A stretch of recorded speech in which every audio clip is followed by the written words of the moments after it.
Assalamualaikum guys, welcome back to my channel Dr. Kainat Jatoi. I hope you all are well and doing great. So guys, आज का जो topic है basically आज का जो objective है वो chapter number 32 Guyton and Hall physiology red blood cell anaemia and polycythaemia का लेक्चर नंबर जो है 3 हम आज वो कवर करेंगे.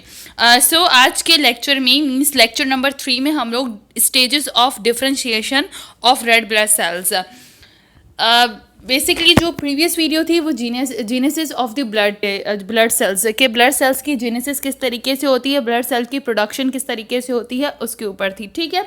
सो वो लेक्चर अगर आप लोगों ने अच्छे से समझ लिया है, उसके डायग्रामेटिक व्यू जो मैंने आप लोगों को समझा दिया था, अगर वो प्रॉपरली देखिए तो ये लेक्चर जो है वो इम्पॉर्टेंट होगा.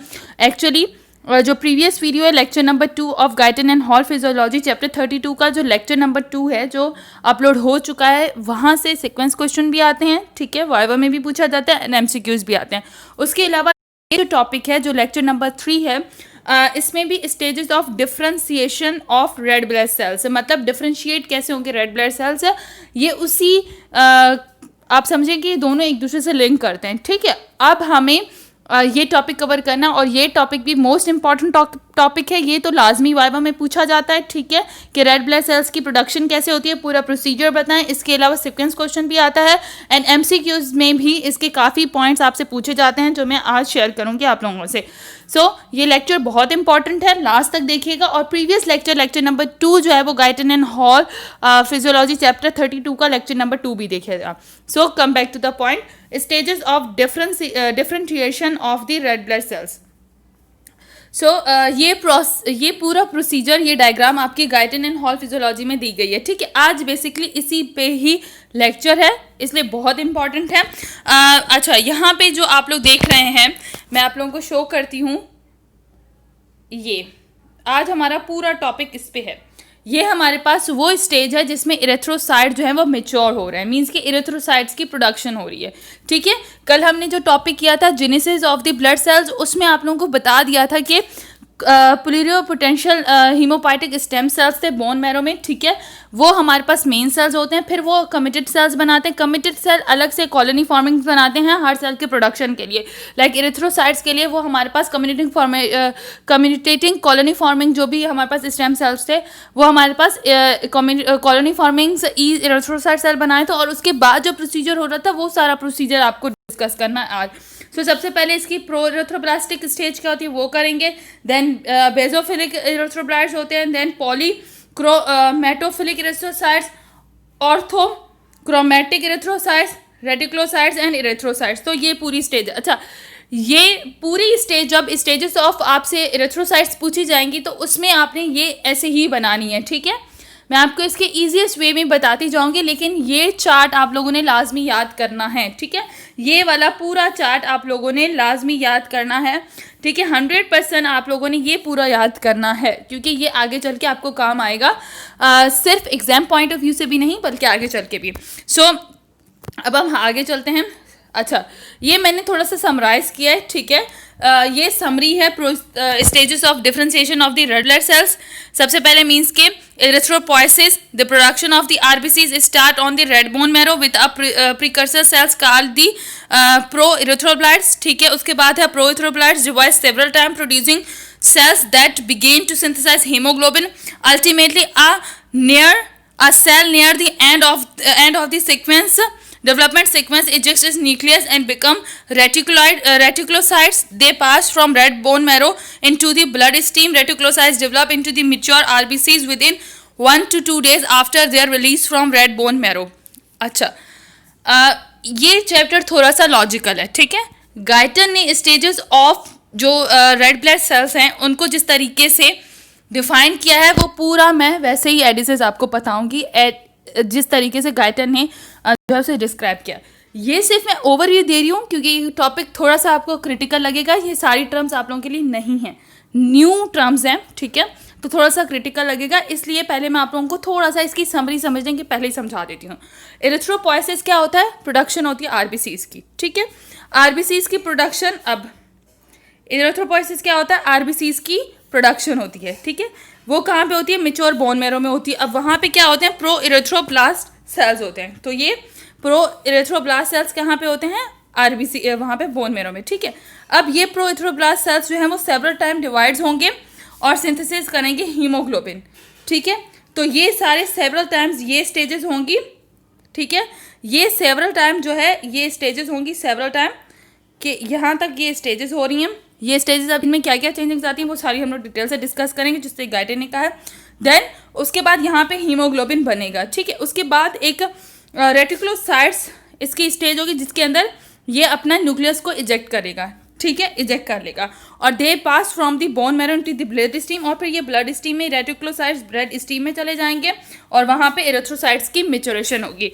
तो ये पूरा होल प्रोसेस है जो गाइटर ने डिस्क्राइब किया है, इसे अब डिटेल में हम लोगों ने डिस्क्राइब करना है। अब ओवरव्यू आपका बन गया होगा, अब हर स्टेज को हमने अलग अलग पढ़ना है, ठीक है। अब तो ओवरव्यू बन गया होगा, आगे चलते हैं।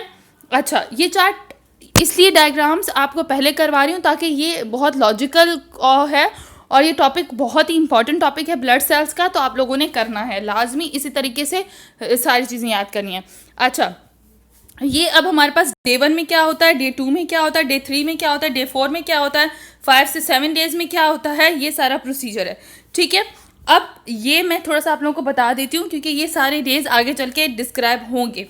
सबसे पहले मीन्स कि क्या होता है, ये जो प्रोसीजर है प्रोइथ्रोब्लास्ट, ये डे 1 का है। देन फिर इरिथ्रोब्लास्ट का प्रोसेस होगा, बेजोफिलिक इरिथ्रोब्लास्ट, ये डे 2 का है। डे 3 में पॉलीक्रोमेटोफिलिक इरिथ्रोब्लास्ट बनेंगे। डे 4 में नॉर्मोब्लास्ट होंगे, ठीक है। डे 4 के बाद इजेक्शन हो जाएगी न्यूक्लियस से, आरबीसी से न्यूक्लियस की। देन फिर उसके बाद ब्लड में एंटर होंगे और 5 से 7 डे मतलब 5 से 7 डे के बाद मतलब कंप्लीट प्रोसेसेस के ये मिच्योर हो जाएंगे, ठीक है। अब ये पूरा ओके। अच्छा, अगर ये सीक्वेंस क्वेश्चन आता है और आप ये वाली डायग्राम और ये वाली डायग्राम, ठीक है, इसके अलावा एज अ समरी में जो मैंने पिछली स्लाइड दी अगर वो भी लिख देते हैं समरी में, ठीक है, और स्टेजेस में ये diagram, so I am 100% sure कि आपके टीचर आपको मार्क्स ज़रूर देंगे। उसके अलावा वाइवा में भी ऐसे ही आप लोगों को बताना है। अब हम इसकी डिटेल्स की तरफ चलते हैं। ये सिर्फ डायग्राम इसलिए मैंने डाली है ताकि आप लोगों को सब कुछ समझ आ जाए।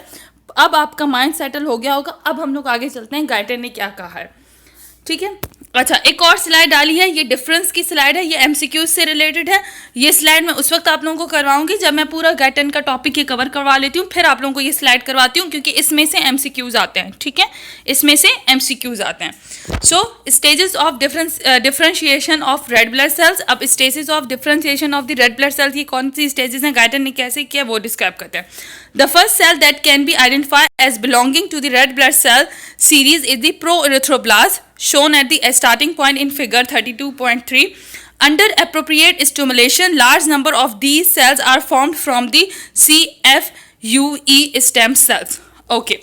Once the proerythroblast has been formed, it's divided multiple times, eventually forming many mature red blood cells. वो ये क्या कह रहा है, सिंपल सी बात कर रहा है जो डायग्राम में सबसे पहले स्टार्ट की गई है। रेड बोन मैरो में प्रोइथ्रोब्लास्ट सेल्स होंगे, ठीक है, वहाँ से इसका प्रोसेस रेड ब्लड सेल्स का प्रोसेस स्टार्ट होगा। ये प्रोइथ्रोब्लास्ट जो है वो फिर उसके बाद सेवरल टाइम डिवाइड होंगे और फिर मिच्योर आरबीसीज बनाएंगे। लेकिन ये प्रोइथ्रोब्लास्ट सेल्स आते कहाँ से हैं, कॉलोनी फॉर्मिंग यूनिट ई इरिथ्रोसाइट्स, मीन्स के इससे कौन बनाता है, कॉलोनी फॉर्मिंग इरिथ्रोसाइट, ठीक है। सबसे पहले हमारे पास मीन्स के क्या होंगे, CFU, ठीक है, CFU से हमारे पास क्या बनेगा, CFUE से हमारे पास क्या बनेंगे, हमारे पास कौन से सेल्स बनेंगे, हमारे पास यहाँ पे बने प्रोइथ्रोब्लास्ट, ओके, इससे हमें क्या बने, प्रोइथ्रोब्लास्ट बने। अब प्रोइथ्रोब्लास्ट से हमारे पास क्या बनेंगे, डिफरेंट स्टेजेस होंगी और फिर वो मिच्योर होकर आरबीसीज बन जाएंगे। ये पूरा प्रोसेस होगा जो पूरा डायग्राम में दिया हुआ है। और CFE कहाँ से बनते हैं, आप लोगों को पता है ये कहाँ से बनते हैं, PHSC हम लोगों ने किया था, वहाँ से बनते हैं। और PHSC एक और चीज़ बनाता है, कमिटेड स्टेम सेल्स बनाता है और फिर वो ये बनाते हैं, ठीक है, और उनसे ये पूरा प्रोसीजर। और ये किसकी, ये बनना कब स्टार्ट होते हैं, जब ऑक्सीजन हमारी बॉडी में ऑक्सीजन जो है वो कम हो जाता है। जब ऑक्सीजन कम हो जाता है तब हमारे पास जो है ये पूरा प्रोसीजर स्टार्ट हो जाता है, ठीक है।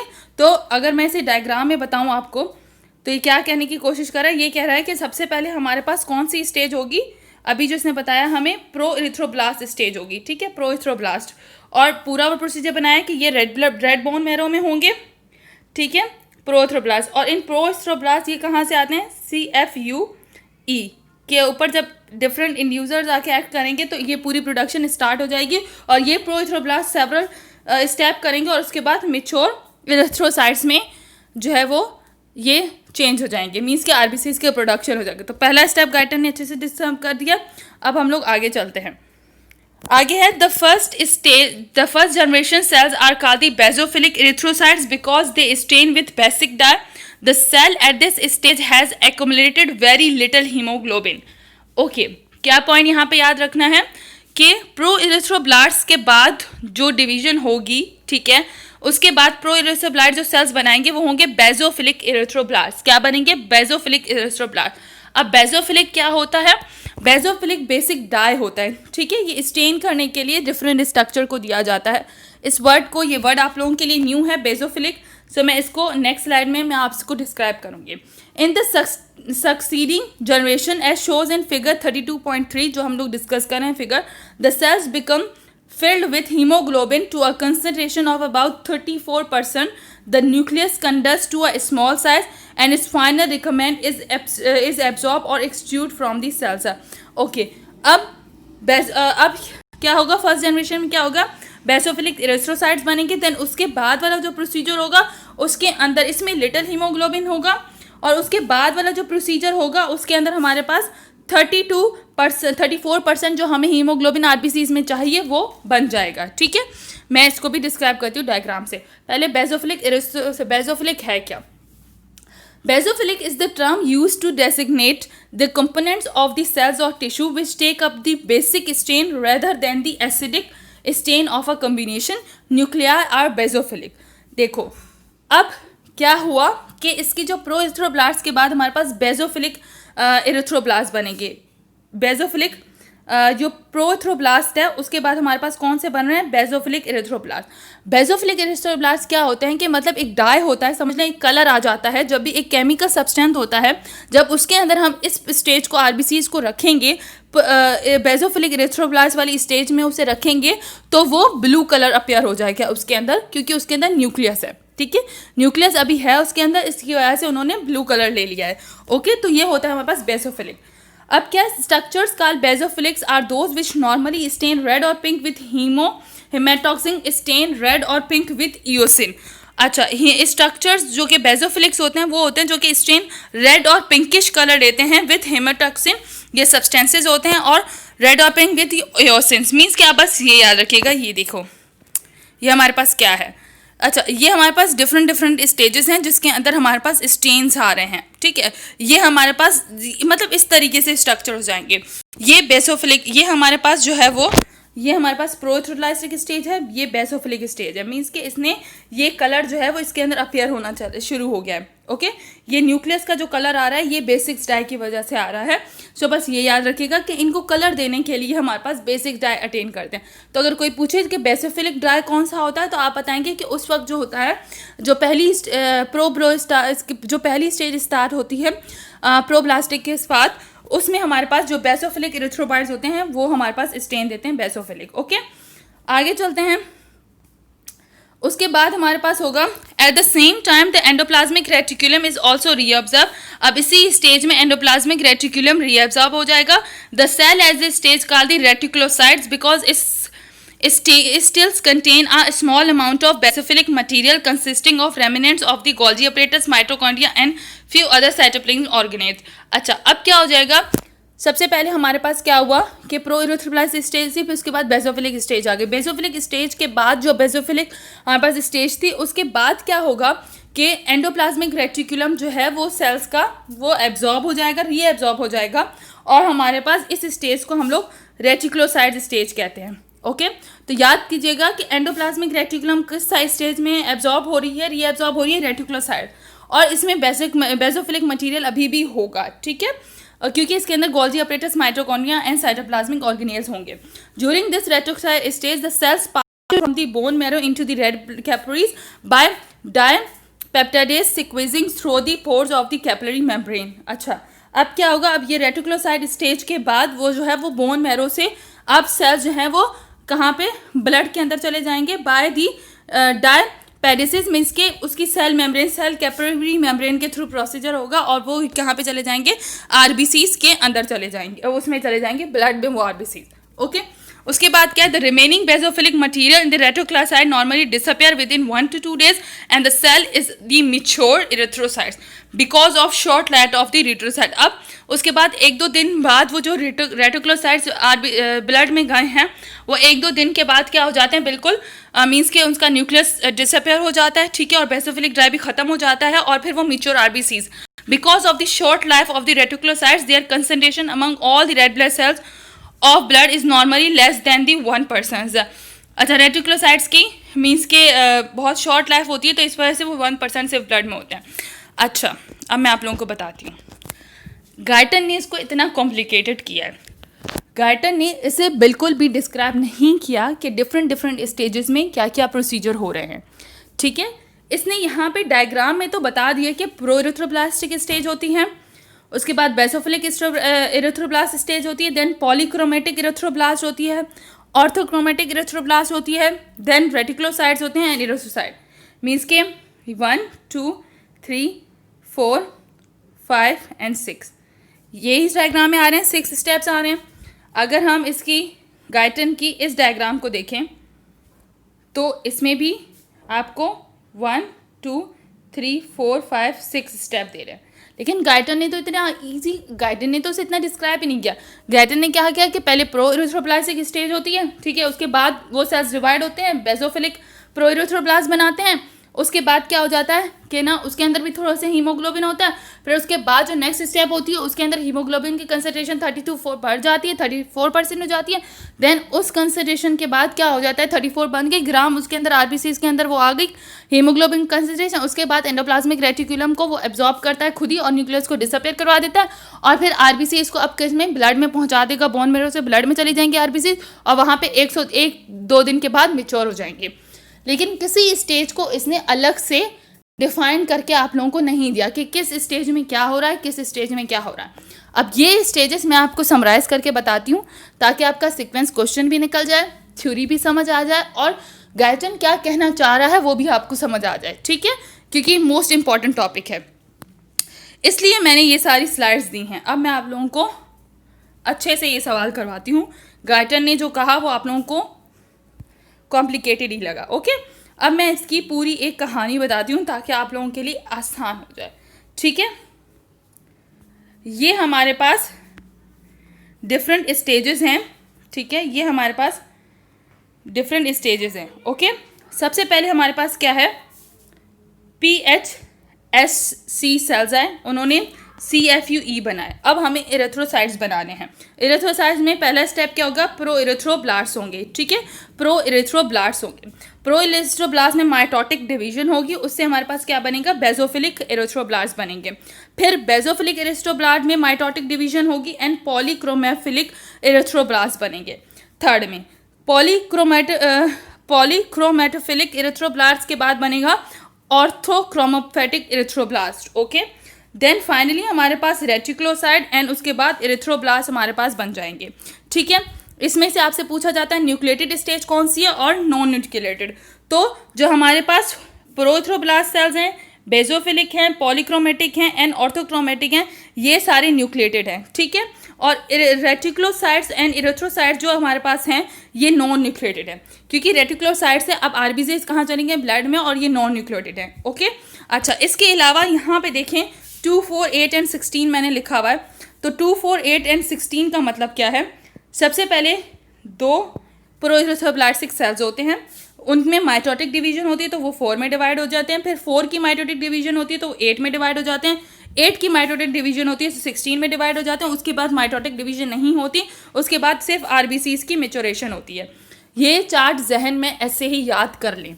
और दूसरा मोस्ट इंपॉर्टेंट कि प्रोइथ्रोब्लास्ट से लेके ऑर्थोक्रोमोफ्लाइड तक हमारे पास न्यूक्लिएटेड सेल्स होते हैं और रेटिकुलोसाइट्स एंड इरिथ्रोसाइट्स क्या होते हैं, हमारे पास नॉन न्यूक्लिएटेड आरबीसीज होती हैं।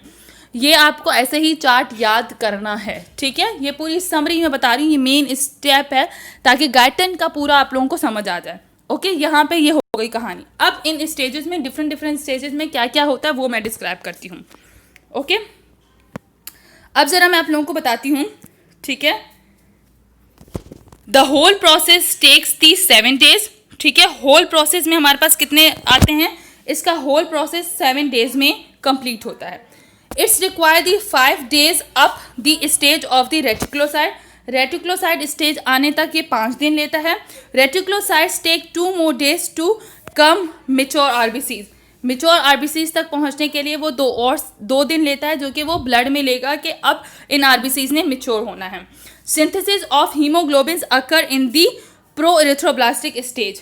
अच्छा, हीमोग्लोबिन बनना स्टार्ट कहाँ पे हो जाता है, प्रो इरिथ्रोब्लास्टिक स्टेज में हीमोग्लोबिन बनना स्टार्ट हो जाता है। Appearance of haemoglobin occurs in the intermediate erythroblast में। अच्छा, इंटरमीडिएट इरिथ्रोब्लास्ट में हमारे पास क्या हो जाती है, इसकी डिवीजन स्टार्ट हो जाती है, ठीक है, इसकी डिवीजन स्टार्ट हो जाती है। अपीयरेंस ऑफ हीमोग्लोबिन इंटरमीडिएट में आ जाता है। अच्छा, ink spot nucleus is appear at the late normoblast, late normoblast में हमारे पास क्या हो जाता है, नॉर्मोब्लास्ट के अंदर हमारे पास स्पॉट का न्यूक्लियस आना स्टार्ट हो जाता है। ओके, लेट नॉर्मोब्लास्ट में हमारे पास जो है वो इसका आना शुरू हो जाता है, क्या आना शुरू हो जाता है, स्पॉट न्यूक्लियस का। In newborn babies reticulocytes count is 2 to 3% of RBCs. अच्छा, न्यू बॉर्न बेबीज में रेटिकुलोसाइट्स आरबीसीज में 2 to 6% हो जाते हैं, इंपॉर्टेंट पॉइंट है। Okay, for every 100 RBCs. उसके बाद during first week after birth reticulocyte has no decrease later, okay, and remain constant और एट 1 ऑफ द आरबीसीज। अच्छा, फिर उसके बाद number of RBC reticulocyte decrease हो जाते हैं और वो 1% ऑफ द आरबीसीज आ जाता है। उसके बाद अच्छा, पैकोनोसिस क्या है, the process of which nucleus disappear is called the pyknosis. And diapedesis क्या होता है, एक ऐसा प्रोसीजर होता है जो कि सीक्वेंस स्क्यूजिंग करता है mature red blood erythrocytes and erythroblast from bone marrow से लेता है। अच्छा, मैं इसको एक बार डिस्क्राइब कर लेती हूँ। आई नो कि यहाँ पे क्लियर नहीं आ रही, इसकी क्लियर पिक्चर मैं कैप्चर करके इस नोट्स की अलग से जो है वो अभी डाउनलोड कर दूंगी, ठीक है। सो इस पर आप लोगों को अभी परेशान होने की ज़रूरत नहीं है, आप इसका स्क्रीनशॉट लेके इसको अपने पास रख लीजिएगा। मैं एक बार इसको समझा देती हूँ। ये सारे इसके मेन एमसीक्यूज पॉइंट हैं। पहला, आप लोगों को ये डायग्राम आप लोगों को समझ आ गई है। दूसरा, ये होल प्रोसेस 7 दिन में कंप्लीट होता है। 5 दिन इरेथ्रोसाइट्स वाले लगते हैं, इरेथ्रोसाइट रेटिकुलोसाइट्स पहुंचने तक 5 दिन लगते हैं, ठीक है। उसके बाद जो रेटिकुलोसाइट्स होती है 2 more दिन लेता है आरबीसीज को मेच्योर होने में ब्लड में, ठीक है। सिंथेसिस ऑफ हीमोग्लोबिन कहाँ पे स्टार्ट होती है, प्रोइरेथ्रोसाइट स्टेज में। इंटरमीडिएट स्टेज में हीमोग्लोबिन अपीयर हो जाता है। लेट नॉर्मोब्लास्ट के डेज में हमारे पास क्या होता है कि न्यूक्लियस के अंदर स्पॉट आना, कलर आना जो है वो शुरू हो जाते हैं। ओके, देन उसके बाद होता है ड्यूरिंग फर्स्ट अच्छा, उसके बाद न्यू बॉर्न बेबी में रेटिकुलोसाइट जो होता है वो 2% होता है ऑफ दी आरबीसीज, और जब थोड़े दिनों बाद वो क्या हो जाता है 1% हो जाता है। अच्छा, पैकोनोसिस क्या होता है कि जो प्रोसेस न्यूक्लियस के डिसअपियर होने के प्रोसेस को हम क्या कहते हैं, पैकोनोसिस। एंड डायपेप्टाइटिस क्या कहते हैं हम लोग, जो कि हमारे पास आरबीसीज जो ब्लड में जा रही थी उस प्रोसेस को हम लोग क्या कहते हैं, पैकोनोसिस, ठीक है। ये उसका ये मेन पॉइंट है एमसीक्यूज पॉइंट ऑफ व्यू से। सो ये आप लोगों को लाजमी करने हैं, ठीक है। इसकी डायग्राम की मैं तस्वीर दोबारा से भेज दूंगी, तो टेंशन लेने की ज़रूरत नहीं है। आप लोगों को ये सारे क्वेश्चंस मैं दोबारा से नेक्स्ट वीडियो जो इसके बाद अपलोड होगी इसी के साथ, उसमें क्या होगी, ये सारी थ्योरी के पॉइंट्स आप लोगों को एज इट इज मिलेंगे, ताकि आप लोगों को जो है अपने पास राइट डाउन कर लें और यहाँ से एमसीक्यूज और सीक्वेंस क्वेश्चन निकाल लें। ओके।